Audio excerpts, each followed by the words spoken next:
ಬಗ್ಗೆ ಹೇಳ್ಬೇಕಾದ್ರೆ ಕಣ್ಣಲ್ಲಿ ನೀರು ಬರುತ್ತೆ.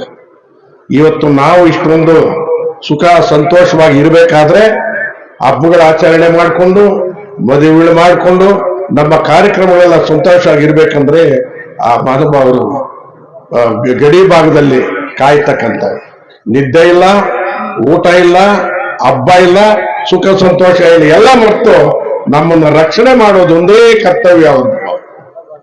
ಅವರ ಕುಟುಂಬಗಳು ಕೂಡ ಇವತ್ತು ಅವರು ನೋಡೋಂಗಿಲ್ಲ ಹಬ್ಬ ಅಂತೇಳಿ ಅಲ್ಲಿರ್ತಾರೆ.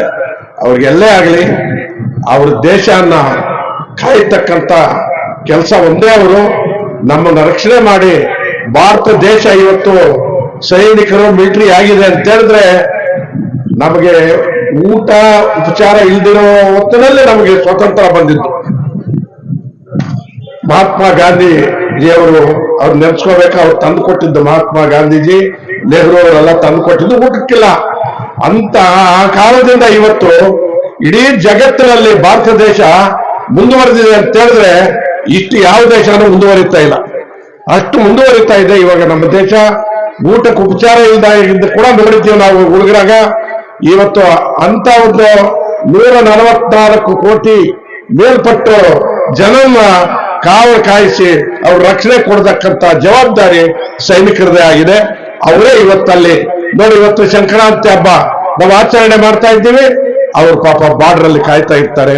ನಿದ್ದೆ ಇಲ್ಲ, ಊಟ ಇಲ್ಲ, ಉಪಚಾರ ಇಲ್ಲ. ಎಲ್ಲಿ ಯಾವತ್ತು ಎಲ್ಲಿ ಬರ್ತಾರೋ ಎಲ್ಲಿ ಹೋಗ್ತಾರೋ ಅನ್ನೋದೇ ಕಣ್ಣಲ್ಲಿ ಕಣ್ಣಿಟ್ಕೊಂಡು ಕಾಯ್ತಾರೆ.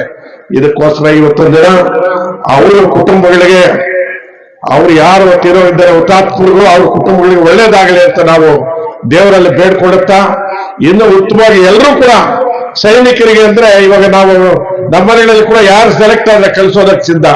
ಯಾಕಂದ್ರೆ ಅದು ದೇಶ ರಕ್ಷಣೆ. ಎಲ್ಲರನ್ನೂ ಆದ್ಯ ಕರ್ತವ್ಯ ಇರಬೇಕು.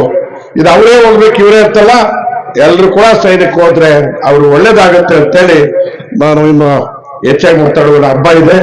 ನನ್ನ 4 ಮಾತು ಉತ್ತರ ಮಾಡಿ ನಮ್ಮನ್ನ ಈ ವೇದಿಕೆ ಕರೆಸಿ ಈ ಮಾತಾಡೋಕೆ ಅವಕಾಶ ಮಾಡೋದಕ್ಕೆ ನಿಮ್ಮ ಸೈನಿಕ ದಳಕ್ಕೆ ಎಲ್ರಿಗೂ ಕೂಡ ನಾನು ಅಭಿನಂದನೆ ಹೇಳ್ತಾ ಇದ್ದೀನಿ.